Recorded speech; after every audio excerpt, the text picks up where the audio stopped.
പാലക്കാട് കല്ലിങ്കൽ പാടത്ത് 3 പേർക്ക് തെരുവുനായയുടെ കടിയേറ്റു. കല്ലിങ്കൽ പാടം സോമൻ, കുന്നുംപുറം ചന്ദ്രിക, രാജേഷ് എന്നിവർക്കാണ് പരിക്കേറ്റത്.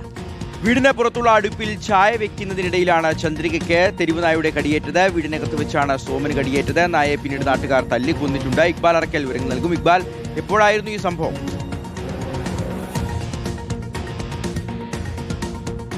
ഷിഹാസ്, ഇന്നലെയാണ് വ്യാപകമായി ഈ പാലക്കാട് കണ്ണമ്പ്ര കല്ലിങ്കൽ പാടം മേഖലയിൽ ഈ തെരുവുനായയുടെ ആക്രമണം ഉണ്ടാവുന്നത്. അവിടെ പ്രദേശവാസികളായിട്ടുള്ള 3 പേർക്കാണ് തെരുവുനായയുടെ കടിയേറ്റത്. കല്ലിങ്കൽ പാടം സ്വദേശിയായിട്ടുള്ള സോമൻ 80 വയസ്സുകാരനാണ്. കുന്നുംപുറം സ്വദേശി ചന്ദ്രിക 64-കാരിയാണ്. രാജേഷ് 34 വയസ്സുകാരനായിട്ടുള്ള രാജേഷിനും ഈ തെരുവുനായയുടെ കടിയേൽക്കുകയായിരുന്നു. വീടിന് പുറത്തുള്ള അടുപ്പിൽ ചായ വെക്കുന്നതിനിടയിലായിരുന്നു ചന്ദ്രികയ്ക്ക് തെരുവുനായയുടെ കടിയേൽക്കുന്നത്. ചന്ദ്രികയ്ക്ക് കൈക്കും കാലിനുമാണ് കടിയേറ്റത്. വീടിനകത്തിരുന്ന് ചായ കുടിച്ചു കൊണ്ടിരിക്കുന്നതിനിടയിലാണ് സോമനും തെരുവുനായയുടെ കടിയേറ്റത്. ഇവരെല്ലാം പിന്നീട് സമീപത്തുള്ള ആശുപത്രിയിലേക്ക് എത്തിച്ച് ചികിത്സ നൽകുകയും ചെയ്തിട്ടുണ്ട്.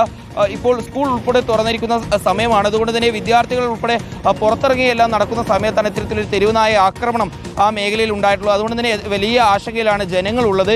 എത്രയും പെട്ടെന്ന് ഈ തെരുവുനായ ശല്യം ചെറുക്കുന്ന നടപടികൾ സ്വീകരിക്കണമെന്നുള്ളതാണ് നാട്ടുകാരുടെ ആവശ്യം.